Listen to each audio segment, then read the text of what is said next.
Good afternoon, everyone. I'm John Quincy, and we'll call this portion of the Budget Subcommittee meeting to order. Earlier today, we heard from the Civil Rights Department. That concluded our department budget presentations, and we moved into our independent boards.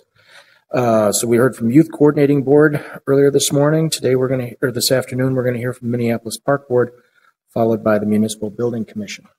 So let's begin with the Minneapolis Park Board budget presentation. And I think we'll be hearing primarily from Superintendent Jane Miller, assuming you can hobble your way to the podium. I am. The last time I was here, I had to sit in a chair, so that's right. It's a big accomplishment that I can stand up. Yes. Thank you, Councilmember Quincy, and appreciate being here this afternoon. I'm going to give you a quick overview to our recommended budget that I presented to the board 2 weeks ago, and our board will begin discussing actually on tomorrow evening.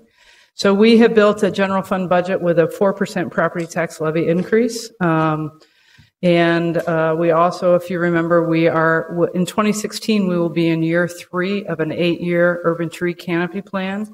And that includes a 0.4% property tax levy increase. And that tree levy is to address emerald ash borer infestation and tree loss due to storm damage. Even with that budget, one of the things that I want the council to understand is that prior to when we went into the budget process and looked at our revenues and our expenses for 2016, we were facing a $2.6 million budget deficit. With a 4% increase in the general fund, we still entered in the budget process with a deficit, but it was $1.3 million. And I just want to cover a few of our challenges we're facing, both from a financial perspective and service perspective. I think many of you know that over the last number of years, we've done a lot of work on improvements of our service delivery and looking at our work processes.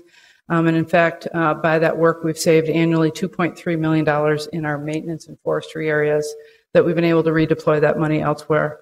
But we still are short in funds to actually deliver services, both in maintenance at the level we should, and particularly for youth programs and recreation. Also, the board, starting in 2003 for a 10-year period of time, made reductions in our full-time workforce, actually over 22%. We have been trying to rebuild some of that staff. We still today have 18% fewer employees than we did in 2013, even though we have greater demand on our services. Do you mean 2013 or 2003? Excuse me, 2003. Thank you for the correction. In 2013, we started adding some staff back in, and we're trying to continue to do that, particularly in areas to serve our basic operational needs. As I mentioned, demand for service has gone up. In fact, when I started here at the Park Board, our total visitor count was 18 million.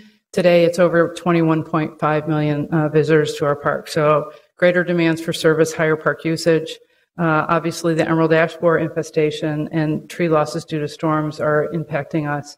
We also have a number of operation facilities that are woefully inadequate, both for our employees to work out of, but also don't provide indoor storage for our hundreds of pieces of equipment that's worth millions of dollars. We also, as the city is facing, we are also facing continued healthcare cost increases. The implications for us for the Affordable Care Act are pretty significant given the size of our part-time workforce. Over the course of the year, we may have up to 1,200 part-time employees. So the Affordable Care Act has significant implications for us, as well as the minimum wage increases and inflationary increases, particularly in the area of construction, that have gone up dramatically. Again, I'm sure you're experiencing that as well. We are also trying to stabilize our internal service funds for our fleet and our ITS, and our capital needs continue to outpace our funding sources. So the budget that I proposed to the board 2 weeks ago is based on supporting our comprehensive plan, which really drives everything we do at the Park Board. And every year a new board is put in place. We go through a process of having that board actually develop strategic directions that are built off the comprehensive plan that they want to focus on during their 4 years in office. So the budget is built also on supporting those strategic directions. Also, given the changing dynamics of the city, and the diverse amount of services we provide, we're also continually trying to evolve and be responsive to the changing demographics of the city from a program perspective, capital investment perspective, to really focus on diversity, equity, inclusion. Again, as I mentioned before, we're trying to focus also on addressing staff capacity issues, also while we are also minimizing our impact on the environment. As I mentioned earlier, I won't go through this slide in great detail, but we've done a lot of work in improving our efficiencies. Some of the areas that we did the most significant work is identified here, and in particular in those areas, that's where we saved $2.3 million annually in operating differently. We're continuing our efforts to continue to look at streamlining our work and being more efficient. I think we've done the bulk of our work, but it is obviously, in today's environment, it's something you constantly need to do and be responsive to. Regarding specific budget changes, what I'm going to do is walk you through by division in our organization and department the significant changes that you will see in the 2016 budget compared to the 2015 budget. In the superintendent's office, the communications and marketing department falls within my area. We began in last year doing historical archive work of going back to the start of the park board. This has never been done in the organization board before. So we are actually doing historical archiving of all of our past records. And our goal is to complete that work in 2016, excuse me. In Park Police, we're proposing to expand Park Patrol hours and converting one part-time Park Patrol agent from part-time to full-time. We're also updating our police administration fee for permanent events. That's outside groups that come in and use our parks for events to cover particularly sergeant pay for events that we have to have a sergeant at. We also have been able to have some savings in our equipment and clerical support in police. Within the deputy superintendent's office, we have a community outreach department, and they are going to be developing an equity plan in 2016 for the organization.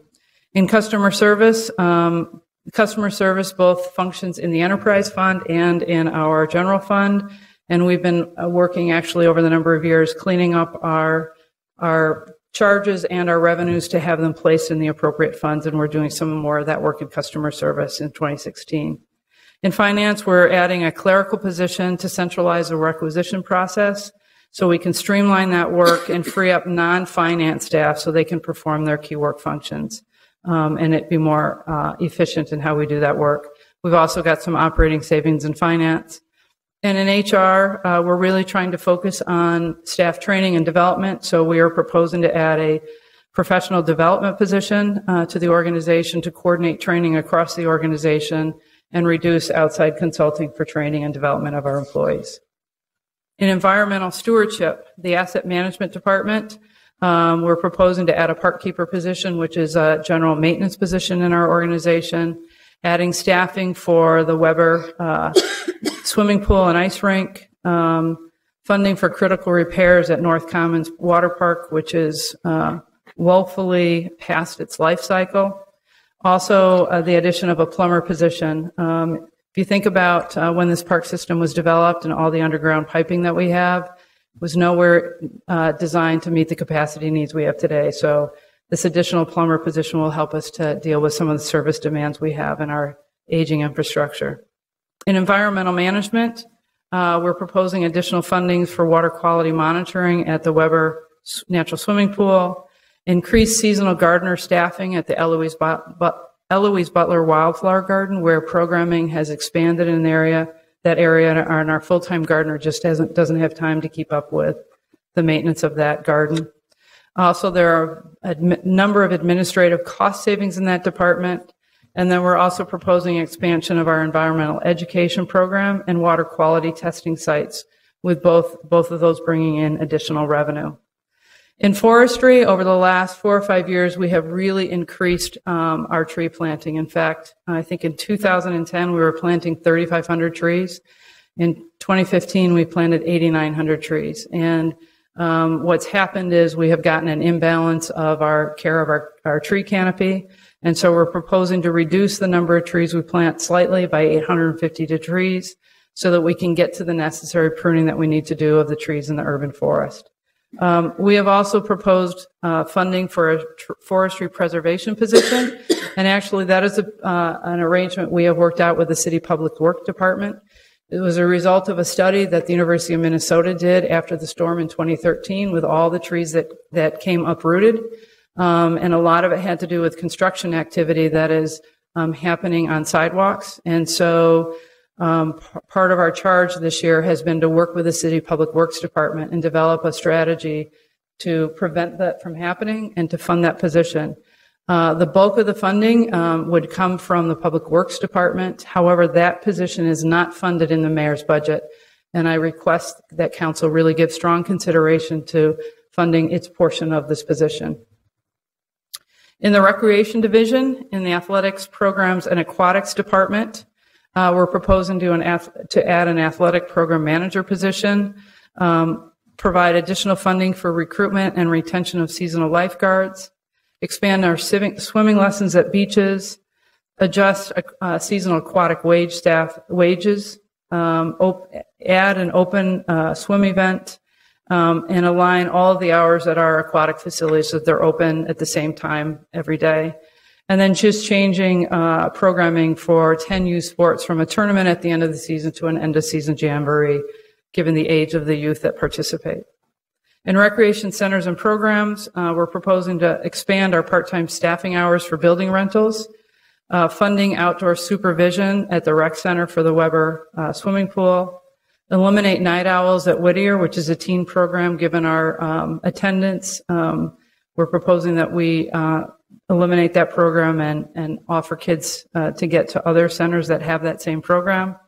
Also, providing funding to implement our workforce stabilization efforts in rec centers, and that is relative to our part-time staffing.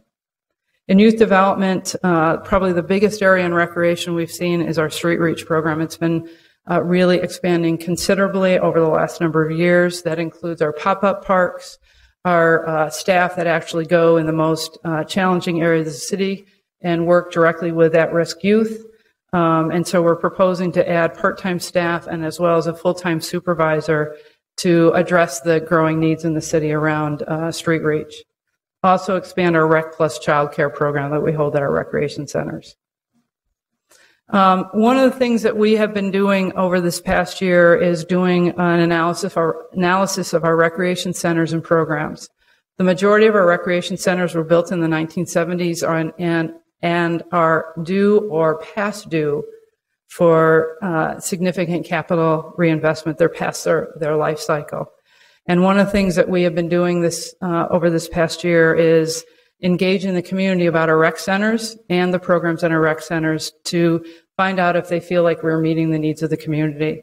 And some of that work has been completed, but it will be finished in May of 2016, which will drive our future investments in our recreation centers. We are also budgeting for the first time in our CIP capital dollars to invest in our North and Northeast operation facilities, facilities where our maintenance staff and our equipment works out of. And we're proposing $2.28 million of our pay-as-you-go capital to be spent in capital funding for neighborhood parks. Probably the most significant change in our budget for 2016 is our capital improvements plan, which is a 5-year plan. And while the overall funding in 2016 and 2017 have not changed significantly, we are proposing significant changes for a number of reasons. First of all, between 2010 and 2012, we had a number of capital projects that had funding shortfalls. So we are proposing as part of the CIP funding to make up those budget shortfalls for those older projects. As I mentioned, we're also incorporating our operations facilities in the CIP for the first time. And we have a construction debt for the Neiman Sports Complex that goes back to 1999. We have 5 or 6 years, 5 years left on that debt. That facility is a general fund facility, but the enterprise fund has been paying those debt services for 15 years. And so it really belongs in the general fund. And so we are shifting the remaining debt for that complex out of the general fund and showing it in the CIP as well.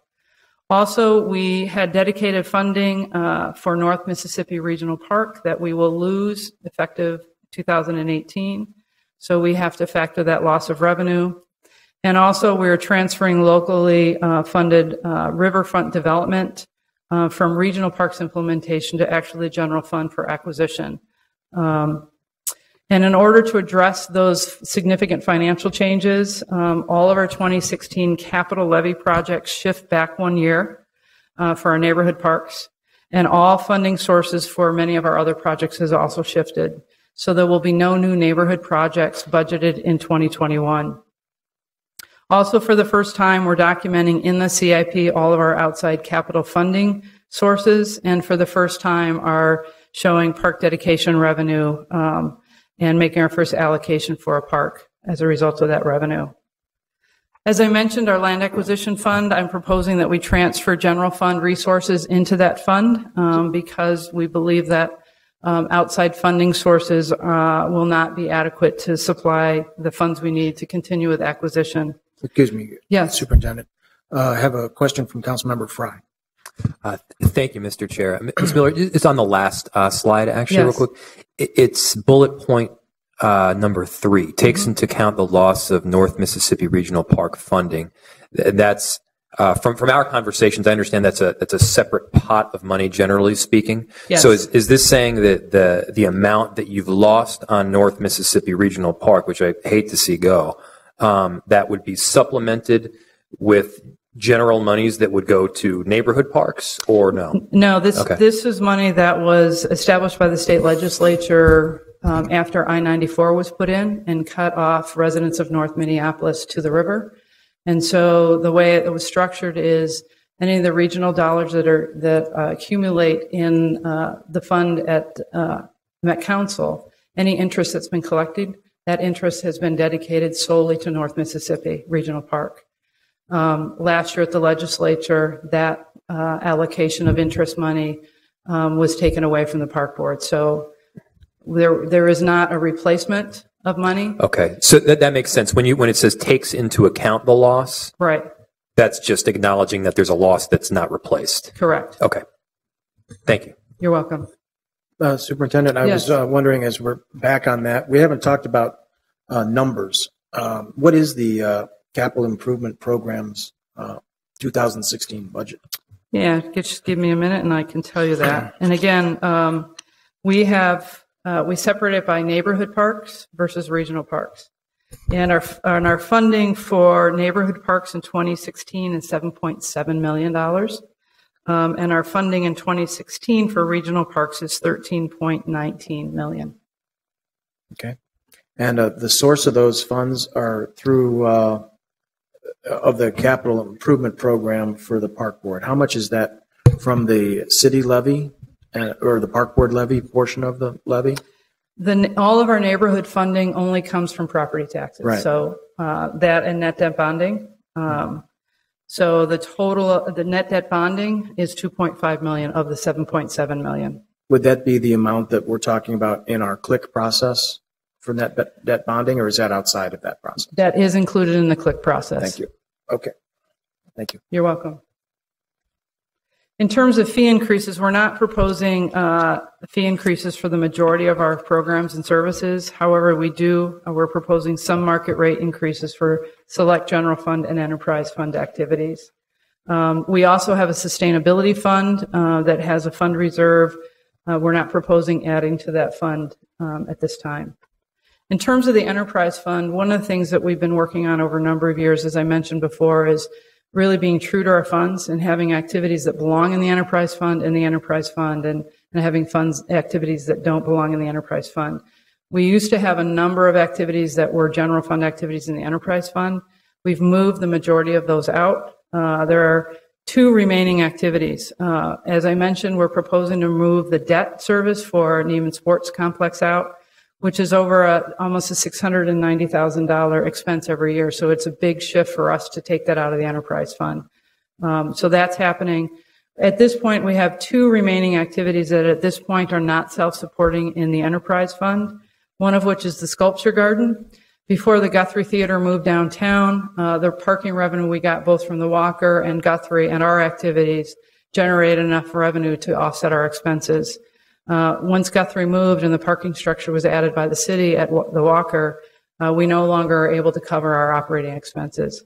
With the renovations happening at the Sculpture Garden, we're going to be converting the closed conservatory into a rental facility, and we believe that will generate enough revenue to get back to be a self-supporting operation. So we're leaving the Sculpture Garden in the enterprise fund.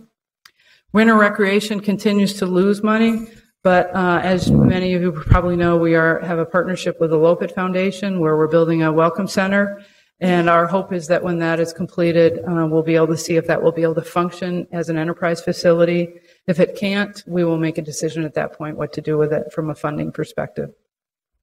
Your golf courses are not part of the enterprise fund. Yes, they are. Our golf courses and Parade and Northeast Ice Arena, our parking system, and our concession and vendor are all out of the enterprise. Very good. Thank you. In terms of customer service, I already mentioned we're realigning some of our revenue and expenses to be in the appropriate funds and charging, updating our police admin fee to cover our costs for permanent events. And we're proposing some parking fee increases to both update our pay stations so that they're consistent with the city as well as improve our signage throughout our parking system. In golf operations, I think many of you know, we've had a challenging couple of years since the flooding in 2014. Meadowbrook has been closed completely since that flooding in June of 2014. Hiawatha was closed. We've been able to partially open up that course. Construction at Meadowbrook will be underway in 2016, so that budget for golf includes a small maintenance crew at Meadowbrook. Hiawatha, again, I think many of you are aware of some of the issues we're having with pumping stormwater and groundwater at that facility. And while we have budgeted Hiawatha to be open as a 9-hole course in 2016, depending on the results of the analysis that we're doing, that may change as well. We are looking at, for the first time, having tiered prices at our golf courses based on the quality, location, and customer base of the course, and adding a new point of sale and tee time system at our golf courses. In terms of our internal services fund, that covers our IT and our fleet services. We've been working really hard over the last couple of years to stabilize both of those funds. Organizationally, we've made significant investments in technology to make work more efficient for our field staff. And as a result, we've had to increase our rate models to cover our costs, as well as build up some fund reserves in that fund to make capital investments for various software systems.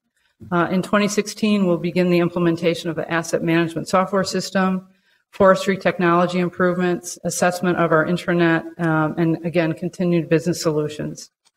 Within asset management, our equipment services, which is all of our fleet and vehicles, we have been on an approach to stabilize that fund, both in terms of our rate model system, but also making sure that we have enough fund reserves for replacement of our fleet.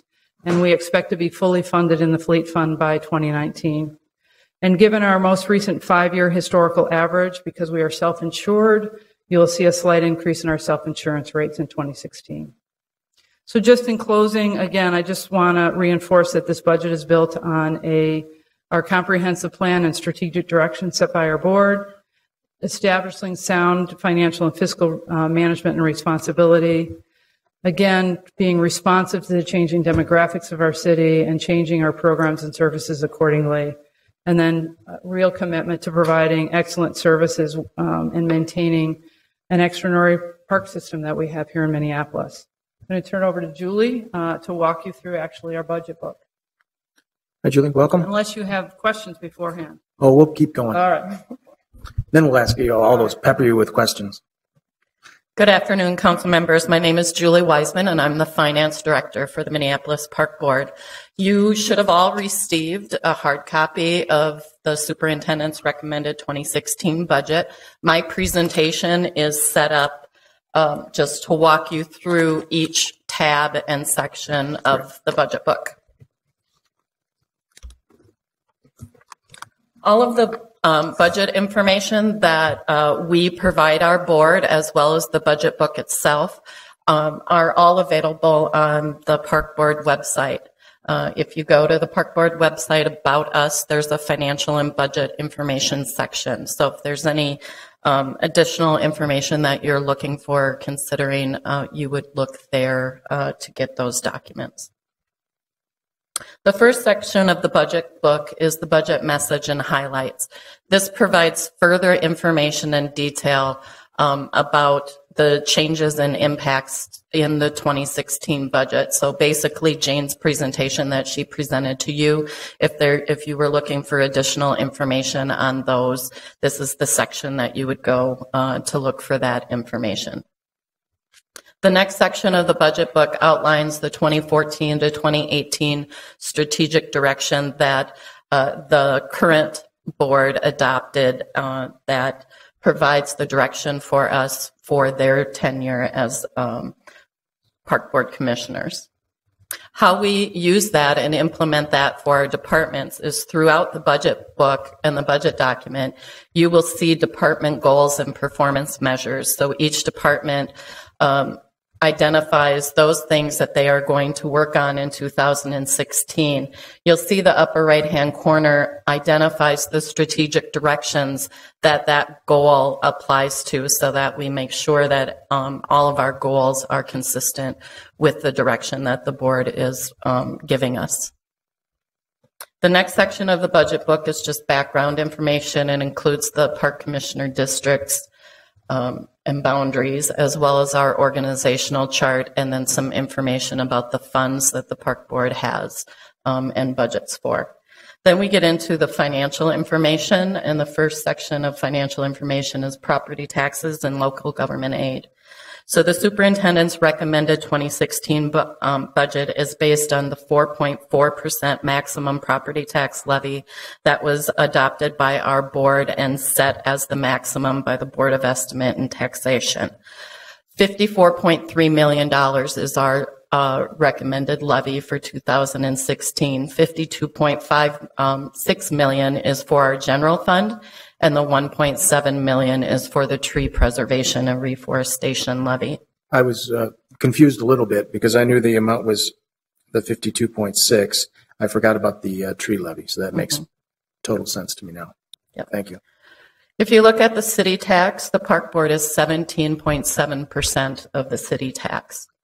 If you look at all the taxing jurisdictions that a Minneapolis resident pays for, the park board receives 8 cents on every property tax dollar that is paid. For local government aid in 2016, we're expecting a slight increase to a total of $9.2 million. So you can see that as of 2013, LGA is starting to increase, but we are not back to the levels that we used to receive in the past. That's a common theme among city finances. Yes. The park board historically has been 11.8% of the city's LGA. That's correct. And as that LGA amount increases, that translates to $200,000 increase to the park board this year. Correct.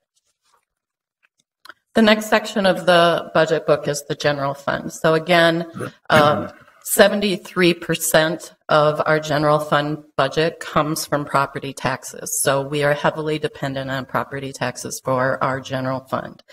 52.0 is what we budget for property taxes. That's slightly different because we budget at a 99% collection rate. LGA, you'll see the small increase of a 0.5 percentage there. And then the 7.5% increase for fees, fines, and other revenues are due to some rate increases, as well as a couple of new fees that are being recommended, and then an increase in demand for Rec Plus, which is our after-school childcare program in our parks. On the expenditure side, wages and fringe makes up 68% of our general fund budget.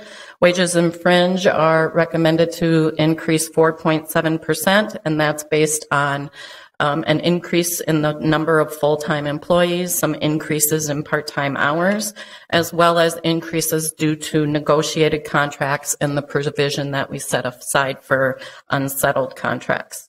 On the operating side, operating cost side, we have increases for inflation as well as contractual services increases based on increased demands for those contracts as well as some newly negotiated continuing contracts. And then the capital line, the $2.5 million, that includes the $2.3 million that is going to the capital project fund, as well as the $300,000 that we talked about for the park land acquisition account. If you look at expenditures by division, you'll see that recreation services in this recommended budget is receiving the largest increase. And again, the driver of that is the major driver of that is the Street Reach program. The next section is the special revenue funds. The Park Board has two special revenue funds. The first is the Park Grant and Dedicated Revenue Fund, which is for dedicated money for specific purposes. So the things that are accounted for in that are our O&M lottery proceeds that we receive from the Metropolitan Council that are placed in this fund until they are programmed and allocated to specific regional park projects. The park dedication revenue that is currently being collected by the Park Board is, again, collected in this fund and then is programmed out once it's identified for a capital project. The Sustainability Fund and the Park Land Acquisition Reserves are all located in that. The second special revenue fund we have is the Tree Preservation and Reforestation Fund. So again, you'll see property taxes being considered in this fund. That's the $1.7 million, and again, it's budgeted at a 99% collection rate. So again, these are the two activities that are in this fund, and we're showing a balanced budget in 2016. The next section is the Enterprise Fund. The Enterprise Fund, again, accounts for our business type activities. Charges for